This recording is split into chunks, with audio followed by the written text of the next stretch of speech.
Well, Donald Trump and J.D. Vance had a message for America today. Don't believe your lying eyes. With the midterms just 74 days away, Trump and Vance are trying to sell voters on the idea that the Trump agenda has been a success. There's just one problem for Donald Trump and J.D. Vance: reality.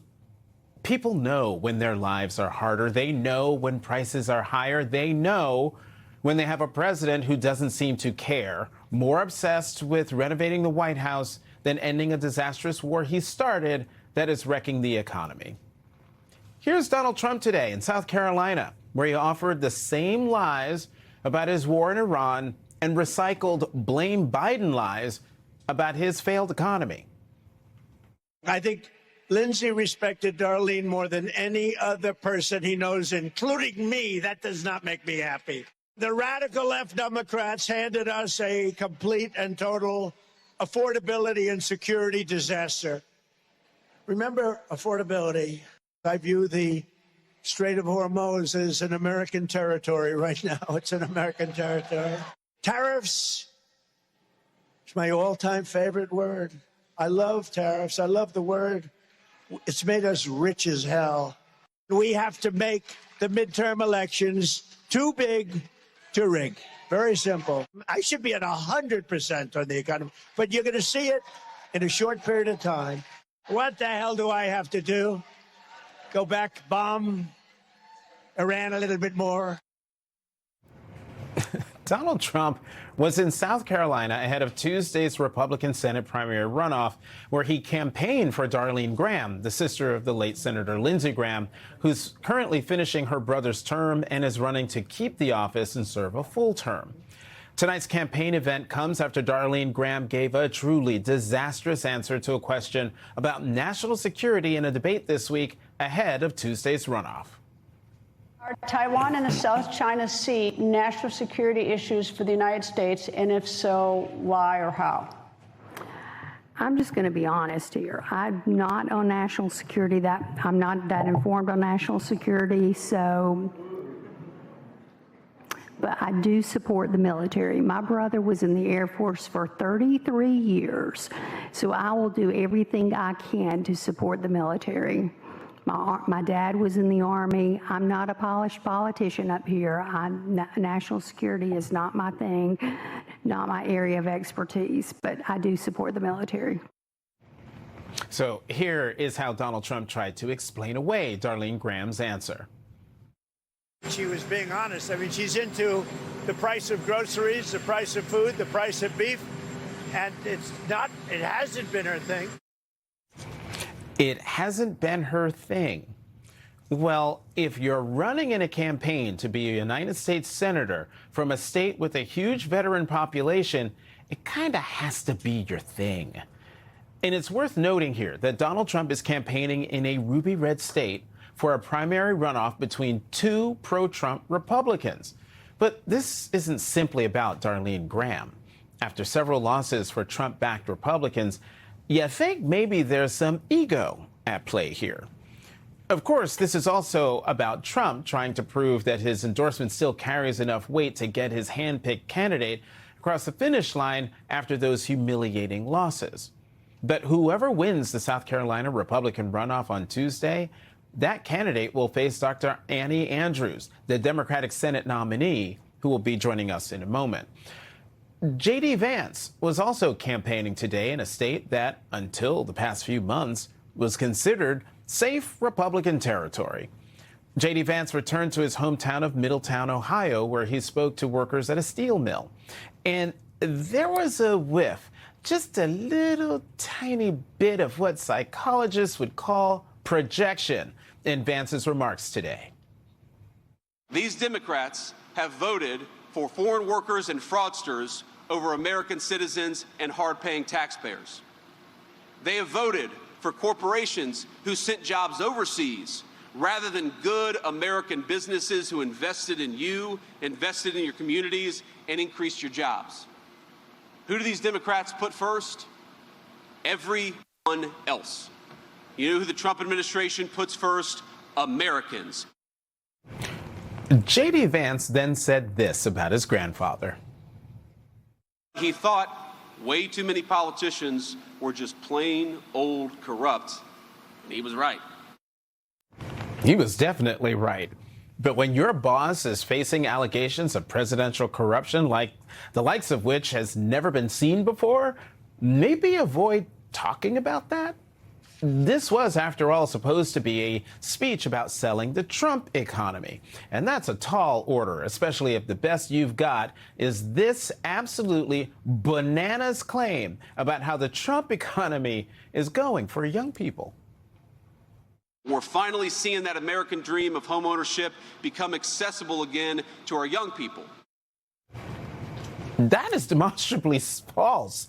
In fact, according to a Pew Research Center survey, about 9 in 10 adults younger than 40, 89%, say it's harder for young adults today to buy a home than it was for their parents' generation. Young adults are also less likely than older ones to say buying a home is a very good investment. 89%.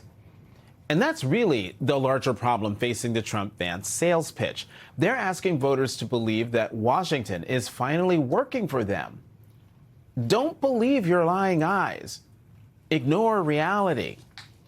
After nearly 2 years of a Republican White House, Republican Senate, and Republican House, this was J.D. Vance's closing message today.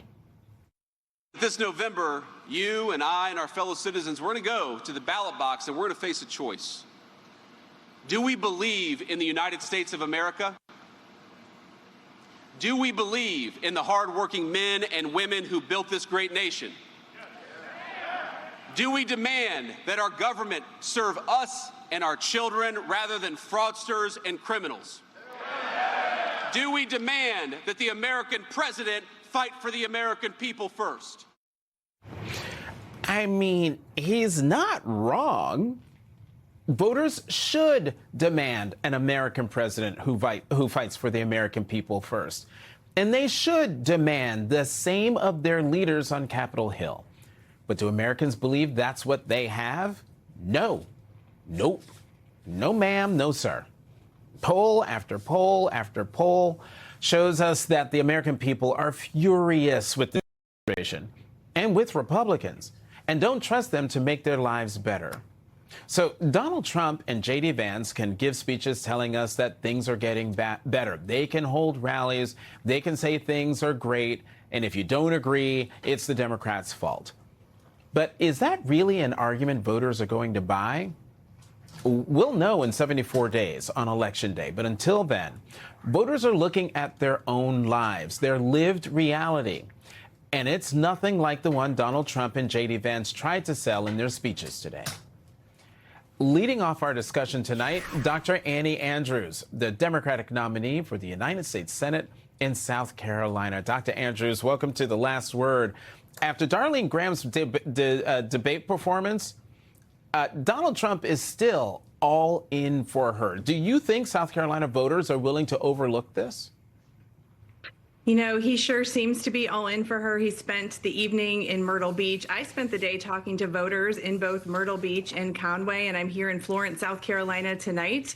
And frankly, I've been talking to voters for over a year as I've crisscrossed the state of South Carolina. They're not looking for a politician picked by the Washington machine. They're not looking for another senator who's beholden to corporate interests and, you know, billionaire donors. They're looking for someone who addresses the problems that we're facing, like grocery prices and gas prices. And I think it says a lot about Darlene's campaign that the president felt like he needed to come down here and rescue her 4 days before her primary.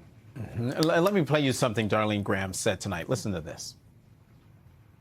This is MAGA country, right? Yes. Woo! Absolutely. We love President Trump in South Carolina, don't we? Yes, we do. What signs are you seeing that lead you to believe that Donald Trump's hold on South Carolina is loosening?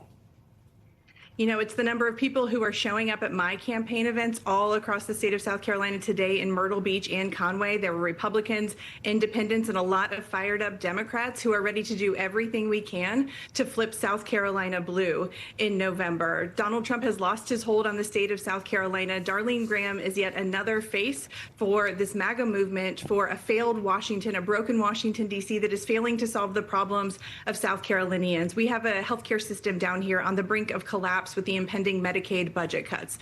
This irresponsible war that the president got us into is causing our gas prices to be sky high. He has done nothing to lower the cost of groceries, and people in South Carolina are feeling the pain. They're looking for a fighter, and that is exactly what I am offering them. What's the biggest disconnect you see between what Republicans are telling voters and what voters are actually experiencing? I mean, the disconnects abound. We're being told by this administration that things are going so well, the economy is booming. But here in South Carolina, the tariffs have been disastrous for the people who build our cars at the BMW plant in Spartanburg and the people who build our planes at the Boeing plant in Charleston. Gas prices, grocery prices, folks cannot find affordable child care. I live in a state that never even expanded Medicaid. We have 15 counties without an OBGYN. Many people across the state of South Carolina cannot access mental health resources. They can't find a primary care doctor, a pediatrician, an OBGYN, and we need change, and people are ready for change, and that's what I'm offering. That's why we're building a people-powered movement down here. We have so much energy behind our campaign, and I believe that we will shock the country on November 3rd when I am elected as South Carolina's next U.S. Senator. Well, I'm going to keep my eyes on your race, Dr. Annie Andrews, the Democratic nominee for United States Senate from the Palmetto State, South Carolina. Thank you very much for coming to The Last Word. Thank you. Heading north now to Ohio. Joining us, Brian Poindexter, a member of the City Council in Brook Park, Ohio. He is now the Democratic nominee for Ohio's 7th Congressional District, a seat currently held by Republican Congressman Max Miller. Councilman, you're also a union iron worker. What do you hear when J.D. Vance stands in Ohio and says the Trump administration stands with working people? Well, it just shows how out of touch Washington politicians are with what's happening on the ground. You know, I know that I talk to voters all across this district, on the job site, in my community as a city council member, and what he's saying isn't really realizing on the ground. People are working harder than ever before. You know, costs are up all across the board. You know, gas prices are out of control. Grocery prices are going up. I mean, $8.50 a pound for beef. Every single metric is not showing up to what the vice president was saying in that clip. You're now part of what the Democratic Congressional Campaign Committee calls its red to blue program. In short, it means Democrats think they can flip this Republican seat. What are you seeing on the ground that makes you think your district is ready to make that move? Yeah, I'm from the heart of the district, and I know people in this district. I know people who are in the Republican Party, independents and Democrats, and they're all rallying behind me because I understand what people are going through. I live the issues that everyone in this district is facing. And, you know, people are becoming more focused on uniting and coming back together as community, because the only way we're going to get through this mess is together. And that's the message we bring. You know, we're fighting on a message of workers first, and that's all workers. I don't care what demographic you are. I don't care if it's white collar or blue collar, if you work in a factory or on a farm. You know, everybody is feeling the pinch of this economy that's way out of balance. And I hope to go to Congress and help bring it back into balance for working families. Your opponent, Congressman Max Miller, is facing domestic and child abuse allegations made by his ex-wife. Miller has denied all the accusations. He also won his race in 2024 with just 51% of the vote in a district Trump won by 11 points. What does that gap tell you about the opportunity you're seeing in this race? Well, it tells me that he's got real problems in his personal life and in his congressional life. You know, he's been absent in the district over 4 years, hasn't held any town halls. He plans events and cancels them. And really, you know, he doesn't have any policy victories that he can point to and say, hey, I did this for you, because people are feeling the effects of all the votes he's taken. And, all he has is lies and smear tactics. And people are tired of that type of campaigning and that type of politics. And I'm showing them a different way. I show up to events. I hold town halls. I knock on doors. I meet people where they are, because people are tired of the politicians who mail it in, who try to buy their way out of trouble. And I'm ready to fight for the working families of this district, because they haven't had representation in this district in a long time. You mentioned your Workers First messaging. Democrats have been struggling with working class voters. What does your specific plan to help rebuild that relationship look like? Well, just being who I am. I'm seeing all the labels get thrown out about who I am or who they're trying to paint me as. And, if I had an R next to my name, the Republican Party would be all in for me because of my hardworking background and the fact that I am a fighter and somebody who stands on principle and what's right. But I got a Democrat, a D next to my name, and all of a sudden I'm all this or that. And people are seeing through that nonsense that Washington portrays and projects on working people, and they didn't cast me with these labels when I was high on the buildings welding or down in the mud hole or working a 12-hour shift in the mill. But now that I'm standing up speaking out that working families are not making it in this economy, now they want to try to cast me, label me as all these different things. And I'm showing people what real looks like, because we haven't seen real in Washington in far too long. Brian Poindexter, the Democratic nominee for Ohio's 7th Congressional District, thank you very much for coming to the last And if you guys want to learn more, you can go to PoindexterForCongress.com and learn more about this campaign we're building. Thank you. All right. Thank you again. Coming up, Florida Democrats have been asking what it would take to make the Sunshine State competitive again. Could Donald Trump's disastrous second term tip the scales back in their favor? The Democrat who hopes to be Florida's next governor, David Jolly, joins us next. There once was a time in the not-so-distant past that Florida was the swing state come election season. I think most of us can remember those hanging chads in 2000. But in the 25 years since Bush v. Gore, and especially in the past decade, the Sunshine State has taken a hard right turn. The New York Times points out in 2018, registered Democrats outnumbered Republicans by about 250,000 voters. Today, Republicans outnumber Democrats by more than 1.5 million voters. In fact, you have to go all the way back to Lawton Chiles in 1994 to find a Democrat who won a gubernatorial election in the state of Florida. Now, more than 3 decades later, Democrats think that Donald Trump's disastrous second term has opened up the door for a comeback in Florida. Listen to what this 3-time Trump voter from Orlando told MS Now's Alex Tabbitt earlier this week. I think what Trump's doing now, I'm kind of having a look about face. We started a war over there in Iran we can't possibly finish. Are you benefiting from this war?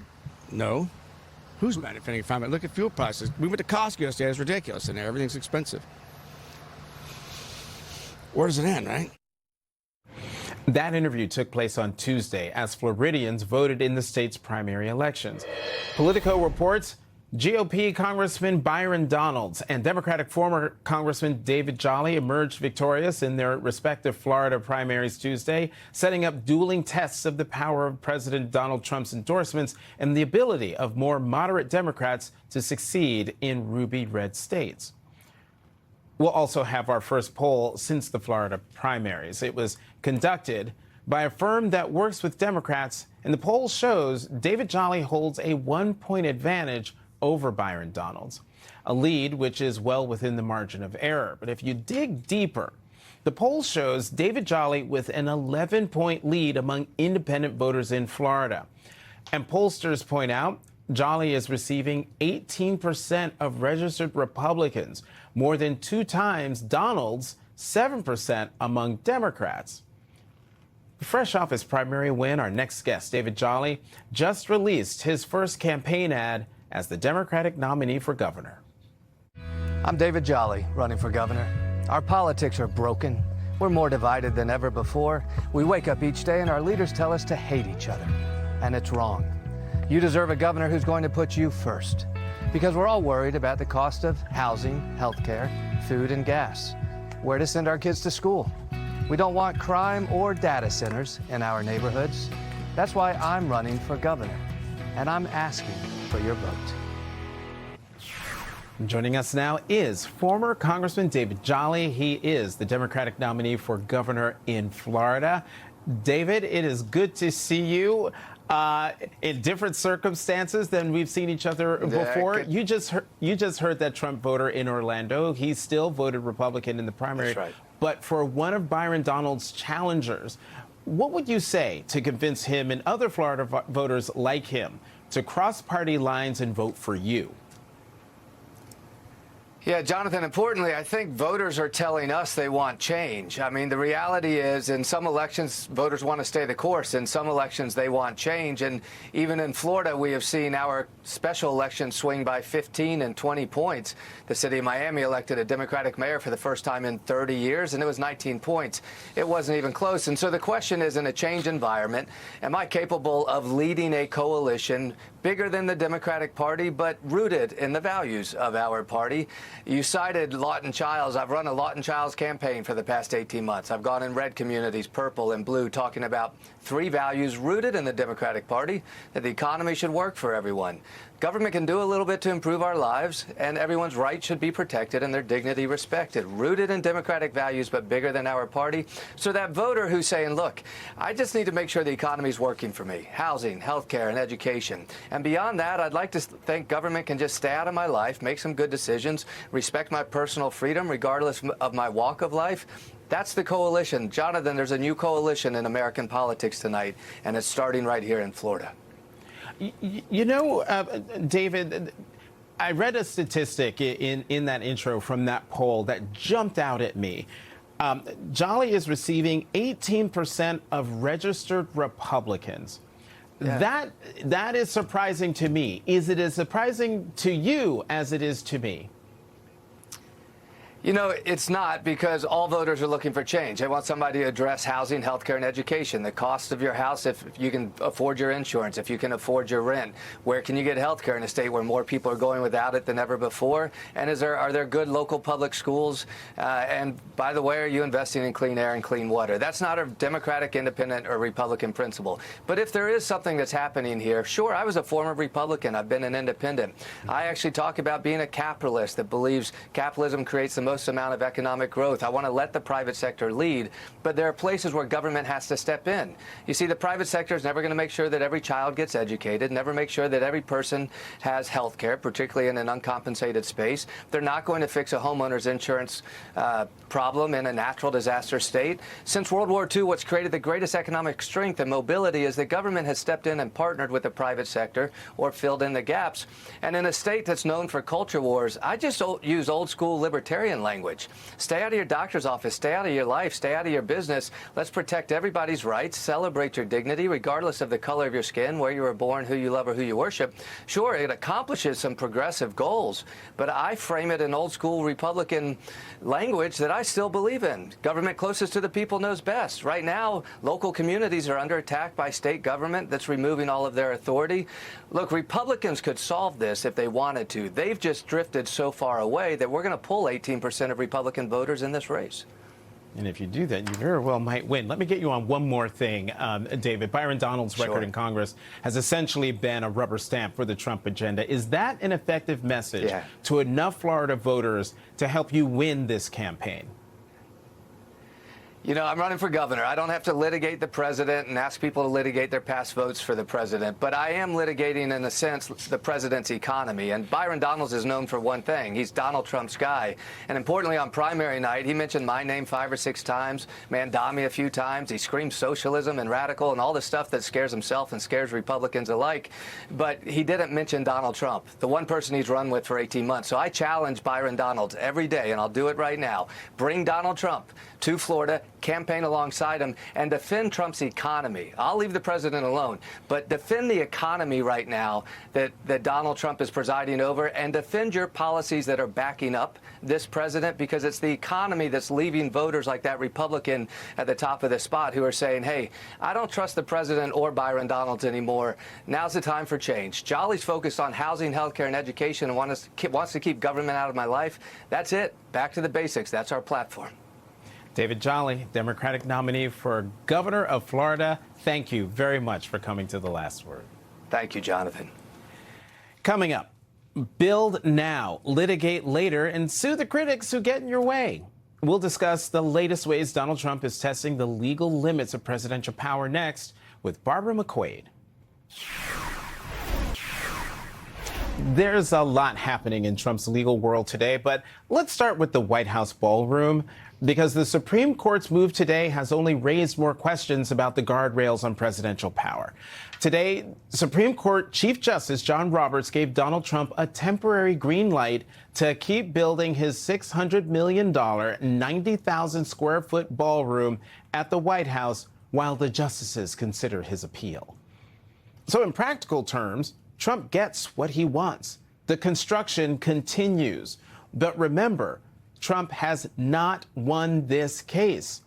A federal judge already said he needs authorization from Congress. The D.C. Circuit also agreed 2-1. But the Supreme Court has put that ruling on hold for now. And that's what makes today's ruling so unusual. The court is effectively saying, keep building, but we'll decide whether you have the legal authority to do it later. And here's the part that shows just how brazen this administration's strategy has become. The Wall Street Journal reports Solicitor General John Sauer told the justices that in any event, it's too late to stop work now because the project is 65% done, moving quickly toward completion and past the point where major changes can be made. Stopping work at this point will be a disaster, Sauer wrote, quoting a sworn statement from the Director for White House Management and Administration. It was already a disaster when the Trump administration began demolishing and building without first getting Congress to authorize the project. And then there's Trump's political retribution. Trump is now threatening the Center for American Progress with a $5 billion defamation lawsuit over a report criticizing the effectiveness of his National Guard deployments onto American cities. $5 billion. $5 billion. It's the kind of number you have to say while doing an impression of Dr. Evil from Austin Powers. $5 billion. Sure, presidents are allowed to sue people who defame them. But Trump has increasingly used litigation against media organizations, researchers, universities, and political opponents. In a statement, Center for American Progress President and CEO Neera Tanden wrote, "The Center for American Progress is an independent, nonpartisan research organization, and our work is grounded in rigorous, evidence-based research and analysis. Based on analysis of crime data, our report demonstrated facts about the National Guard deployments that are inconvenient to the Trump administration. Fundamental protection of the First Amendment is to allow the publication of facts and analysis that are contrary to the arguments and claims of any administration. A lawsuit is a transparent attempt to silence us. We will neither cower nor bend in the face of it." Joining us now, Barbara McQuade, former U.S. attorney and law professor at the University of Michigan Law School. She is also an MS Now legal analyst and the author of The Fix, Saving America from the Corruption of a Mob-Style Government. Barb, thank you, as always, for coming to The Last Word. What is your reaction, first, to Chief Justice Roberts issuing an administrative stay today? What does it mean for the ballroom fight?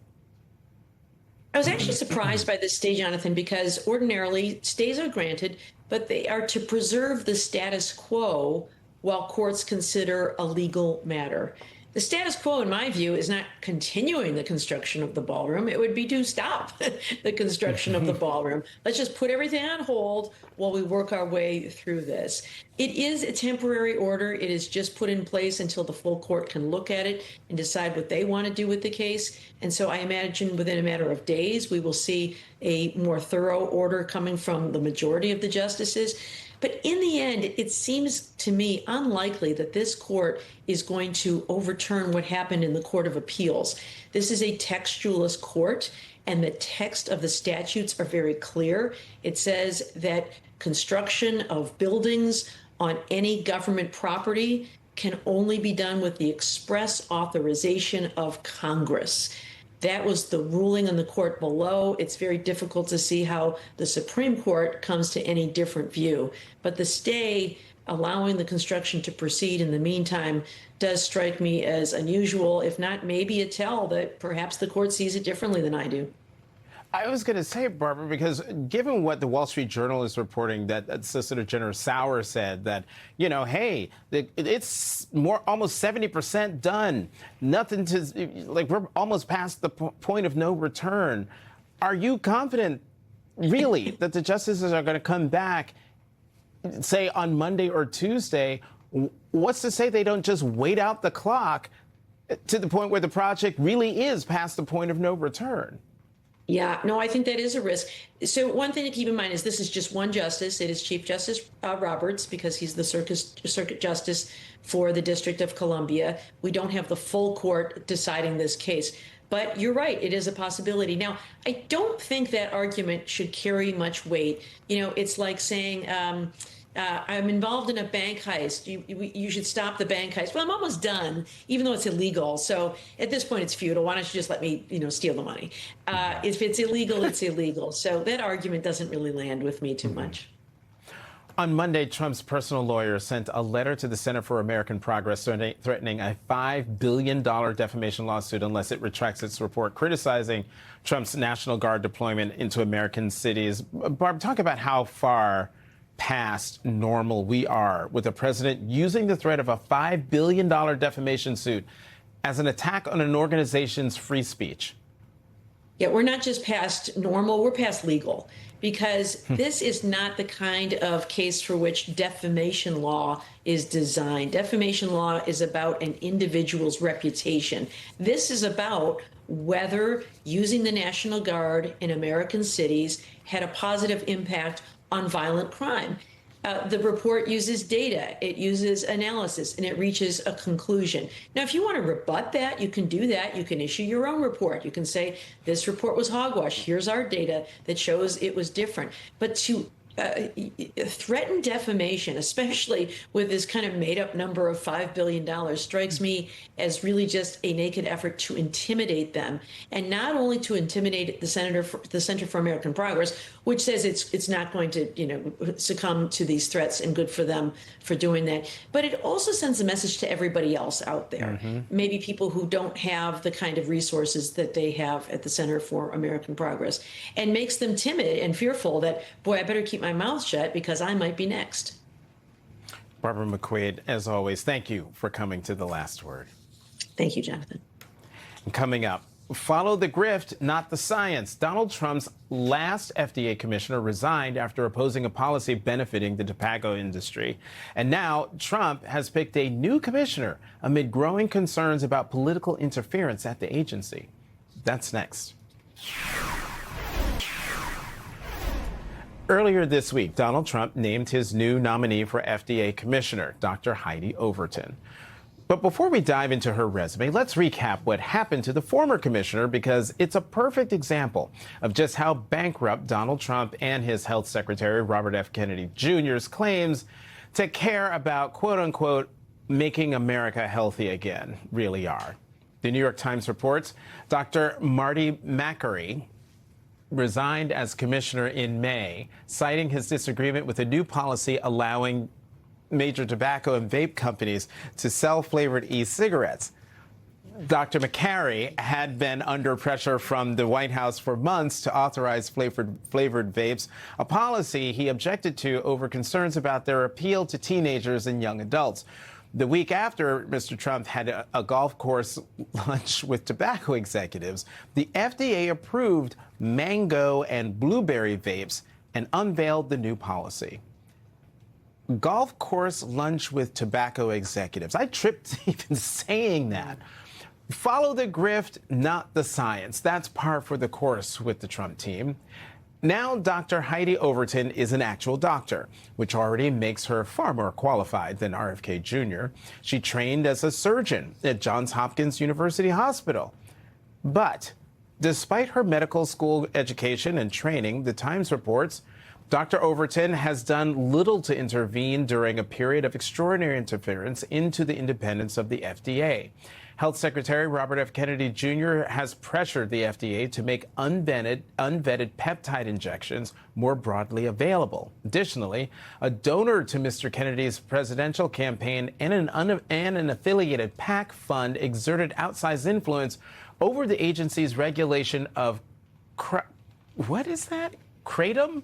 Kratom, an addictive drug sold in gas stations.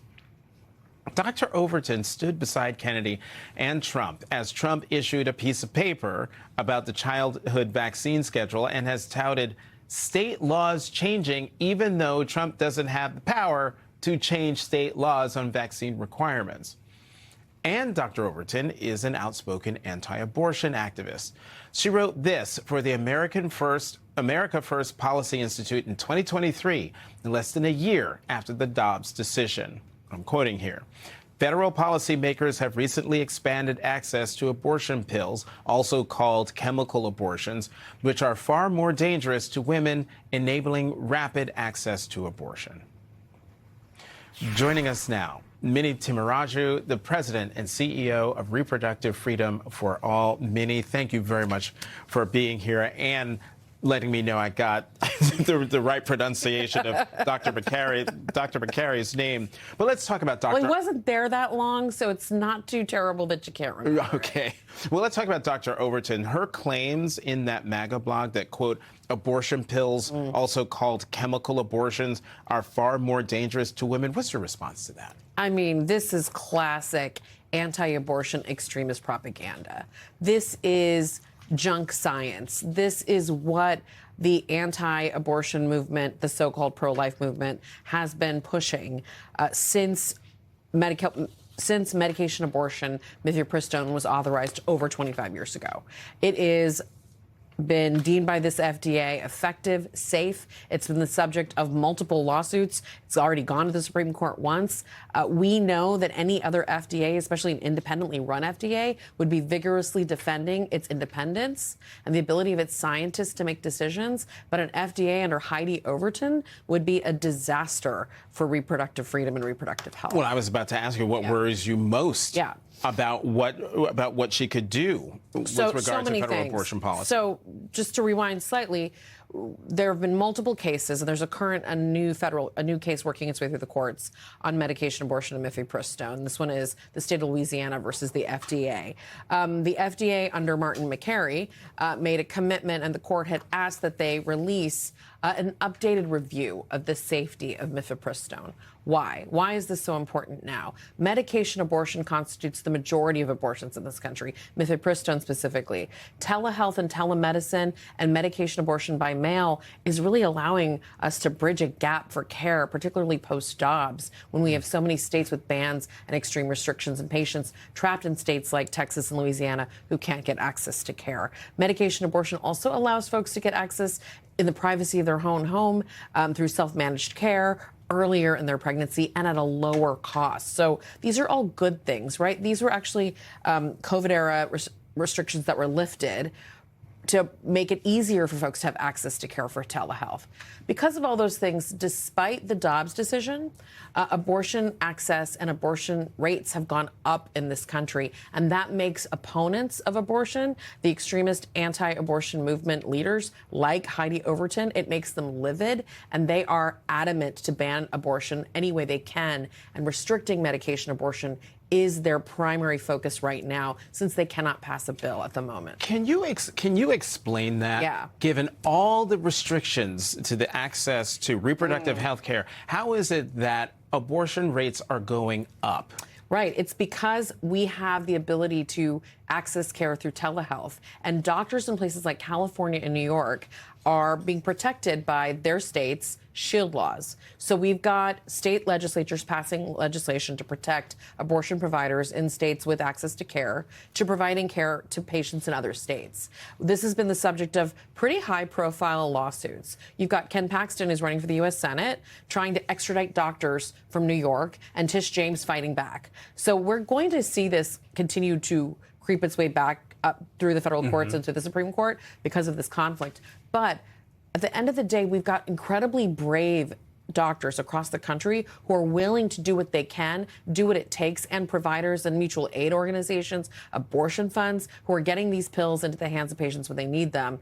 And you can't stop that, right? We are not living in 1973, where if you shut down brick and mortar clinics, folks are going to have back alley abortions. We live in a world now where folks can get safe care through telehealth, and they are demanding it. One more thing. Let's just put up this Pew poll from earlier this year that shows that despite the Dobbs decision, 60% of Americans continue to believe abortion should be legal in almost all cases. That's basically unchanged before Dobbs. And we would actually argue the numbers are higher when you look at places like Kansas and Missouri, purple and red states that have codified a right to abortion when they've put it on the ballot, right? That really shows public sentiment is in our direction for abortion rights. It is an election issue. We have released, and we are releasing new ads talking about Todd Blanche's commitment to make Dobbs permanent in all 50 states, talking about Heidi Overton's commitment to use the FDA to ban medication abortion. These are issues that are incredibly unpopular with voters. They want Congress and the Trump administration out of restricting abortion. Banning abortion is one of the #1 negatives for Republicans. So this is, frankly, a really interesting and kind of crazy time for the administration to be appointing somebody like a Heidi Overton. Mini Timmiraju, President and CEO of Reproductive Freedom for All. Thank you for coming here to The Last Word on Set. And we'll be right back.